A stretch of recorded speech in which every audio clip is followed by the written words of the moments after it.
ये एक American movie है जिसे एक महिला अपने भाई को एक तामसिक अलौकिक इकाई से बचाने के लिए अपने बचपन के डर का सामना करना पड़ता है। ये कहानी एक मार्टिन नाम के लड़के के इर्द गिर्द घूमती है जो अपनी माँ से रहस्यमय लगाव रखता है। Bollywood black screen presenting lights out. इस कहानी की शुरुआत में दिखाया जाता है एक टेक्सटाइल मिल के ऑनर पॉल जो अपने बेटे मार्टिन से वीडियो कॉल पे बात कर रहा होता है। मार्टिन अपने फादर को बताता है कि फिर से उसके मदर की तबीयत खराब हो गई है, वो फिर से अकेले में बातें कर रही है। ये सुनकर पॉल कहता है, तुम चिंता मत करो, मैं घर आता हूँ। वहीं दूसरी तरफ पॉल की असिस्टेंट जब दूसरे रूम की लाइट बंद कर रही होती है तो उसे एक परछाई दिखाई देती है और ऐसा बार बार हो रहा होता है, लेकिन तभी वो परछाई उसके पास आ जाती है और वो बहुत डर जाती है।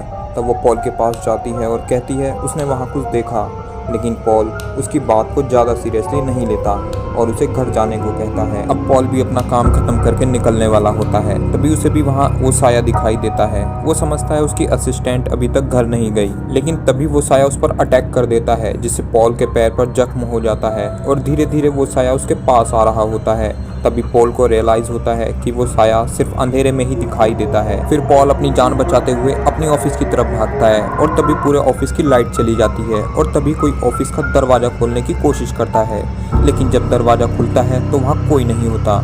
ठीक उसी वक्त पॉल को कोई पीछे से खींचकर वहाँ से ले जाता है और उसे मारकर वहीं फेंक देता है। वहीं दूसरी तरफ दिखाया जाता है मार्टिन अपनी मदर को अकेले में बातें करते हुए देखता है, लेकिन जब उसकी मदर उसे देखती है तो उससे कहती है कि हमने तुम्हें डरा दिया। इस पर मार्टिन काफ़ी हैरान भी होता है और डर भी जाता है क्योंकि वहाँ उसकी मदर के अलावा और कोई नहीं होता। तो फिर उसकी मदर किसको कह रही थी कि हमने तुम्हें डरा दिया। जब मार्टिन अपने कमरे में सोने जाता है तो अपनी मदर को पीछे मुड़कर देखता है तो उसकी मदर के साथ किसी के भयानक पंजे दिखाई देते हैं। यह देखकर मार्टिन बहुत डर जाता है और भागकर अपने रूम में आ जाता है। तभी वो देखता है उसका दरवाज़ा कोई खोलने की कोशिश कर रहा है। इस डर से मार्टिन पूरी रात सो नहीं पाता। अब अगली सुबह दिखाया जाता है मार्टिन स्कूल में सो रहा होता है। तभी वहाँ मार्टिन की सौतेली सिस्टर रेबिका आती है, जिसे स्कूल वाले बताते हैं कि जब से मार्टिन स्कूल आया है तब से वो सो रहा है और ऐसा कई बार हुआ है। ये सुनकर रेबिका मार्टिन को अपने साथ लेकर आ जाती है। रेबिका मार्टिन से पूछती है उसकी मदर किसी से बात करती हैं या नहीं, तो मार्टिन कहता है कि वो सिर्फ डायना से बात करती हैं। ये सुनकर रेबिका हैरान हो जाती है क्योंकि डायना नाम का तो कोई नहीं होता। फिर दिखाया जाता है मार्टिन जब अपने कपड़े पैक करके आ रहा होता है तब वो अपनी मदर के रूम में झांक कर देखता है और उस वक्त भी वो भयानक साया मार्टिन को डरा देता है। ये सब देखकर रेबिका मार्टिन को अपने साथ अपने घर लेकर आ रही होती है। इस पर उसकी मदर काफ़ी रोती हैं और मना करती हैं, लेकिन रेबिका उनकी एक भी नहीं सुनती। वहीं रात में रेबिका नींद से अचानक जाग जाती है और देखती है मार्टिन अपने बेड पर नहीं होता और तभी रेबिका को दरवाजे के पास नेल स्क्रैच करने की आवाज़ें आती हैं। रेबिका समझती है कि शायद वो स्क्रैच मार्टिन कर रहा है। तभी उसके रूम की light bar bar on off हो रही होती है, लेकिन तभी अचानक रेबिका को एक स्कैरी शैडो नजर आती है जिसे देखकर वो बहुत डर जाती है। रेबिका जल्दी से लाइट ऑन करती है और बाथरूम में जाती है। वो देखती है मार्टिन बाथटब में सोया हुआ है और उसे सोते हुए भी उसने एक टॉर्च को ऑन करके अपने पास रखा हुआ है। फिर अगली सुबह चाइल्ड वेलफेयर वाले आ जाते हैं और वो मार्टिन को अपने साथ लेकर चले जाते हैं क्योंकि कानूनी तौर पर सोफी मार्टिन की गार्डियन होती है, रेबिका नहीं। तभी रेबिका की नज़र उस जगह पर पड़ती है जहाँ पर वो शैतानी परछाई रात को स्क्रैच कर रही थी। वहाँ पर उस परछाई ने अपना नाम भी लिखा था और एक पिक्चर भी बनाई थी। फिर रेबिका अपने फ्रेंड के साथ अपने मदर के घर जाती है। वो अपनी फ्रेंड को नीचे रुककर पहरा देने को कहती है। रेबिका डायना से रिलेटेड प्रूफ ढूंढ रही होती है। तब उसे वहाँ पर एक बॉक्स मिलता है जिसमें उसकी मदर और डायना के रिकॉर्ड्स मिलते हैं और वहीं पर रेबिका को उसकी मदर और डायना की एक पिक्चर भी मिलती है और उसे यह भी पता चलता है कि जब उसकी मदर छोटी थी तब वह एक मेंटल हॉस्पिटल में एडमिट थी और वहीं पर उसकी मदर को डायना मिली थी जहां उनकी दोस्ती हो गई थी। लेकिन डायना को एक अजीब किस्म की स्किन डिजीज़ थी, वह सूरज की रोशनी में नहीं निकल सकती थी। जैसे ही वह सूरज की रोशनी में आती थी उसकी स्किन जलने लगती थी और वहाँ के लोगों का मानना था कि डायना एक शैतान है और वो बड़ी आसानी से कमज़ोर लोगों पर हावी हो जाती है। यहाँ तक कि उसने अपने फादर पे हावी होकर उसको आत्महत्या करने पर मजबूर कर दिया था। पर हॉस्पिटल में एक एक्सपेरिमेंटल प्रोसीजर के समय तेज लाइट होने की वजह से डायना की मौत हो गई। रेबिका जब अपने पुराने रूम में जाती है तब शैतान रेबिका को अंदर बंद कर देती है और उस पर अटैक कर देती है। उसकी चीखें सुनकर उसका फ्रेंड ऊपर आ जाता है और जैसे ही वो दरवाजा खोलता है, रोशनी होने की वजह से वो अपने फ्रेंड के साथ उस बॉक्स को लेकर वहां से चली जाती है। फिर सोफी और मार्टिन घर आते हैं और सोफी मार्टिन से कहती है कि आज मैं अच्छा समय बिताना चाहती हूँ, इसलिए हम तीनों आज साथ बैठकर मूवी देखेंगे। जिससे मार्टिन डर जाता है क्योंकि वो सोचता है सिर्फ हम दो ही तो हैं। पर दोनों जब मूवी देख रहे होते हैं तो सोफी घर की लाइट्स ऑफ कर देती है, जिससे डायना वहाँ पर आ जाती है। सोफी उससे कहती है डायना मेरी दोस्त है। वो कहती है कि उसे काफ़ी दिनों से उसे अपने से दूर रखा और अब वह हमारे बीच ही रहेगी। ये सब सुन के मार्टिन डर रहा होता है। तभी मार्टिन डायना को देख लेता है तो वो और बुरी तरीके से डर जाता है और वह लाइट्स ऑन करके वहाँ से भाग जाता है। और इसी दौरान डायना गुस्से की वजह से सोफी को भी मारने लगती है और मार्टिन रेबिका के घर आता है और रेबिका भी अपनी मदर और डायना की कहानी मार्टिन को बताती है। वो कहती है हम अपनी मदर को इस शैतानी डायना से बचाएंगे और हमें मदर को दवाई देनी होगी, क्योंकि जब मदर दवाई नहीं लेती तो वह मेंटली वीक हो जाती हैं, जिससे डायना आसानी से उन पर हावी हो जाती है। जिस पर मार्टिन कहता है कि वो ऐसा कभी नहीं होने देगा, क्योंकि उसके फादर ने भी ऐसा करने की कोशिश की थी तो डायना ने उन्हें मार दिया था। और तभी दरवाजे की घंटी बजती है और रेबिका देखने जाती है तो वहाँ कोई भी नहीं होता और फिर अंदर कमरे से आवाज आती है। तब डायना मार्टिन को अंधेरे में बेड के नीचे खींच लेती है पर रेबिका उसे बचा लेती है और फिर रेबिका मार्टिन और अपने दोस्त के साथ अपनी मदर के घर जाती है। रेबिका अपनी माँ से डायना के बारे में पूछती है। पहले तो सोफी अनजान बनती है, लेकिन जब रेबिका उसकी और डायना की पिक्चर दिखाती है तो सोफी उससे कहती है कि वो उसकी दोस्त है।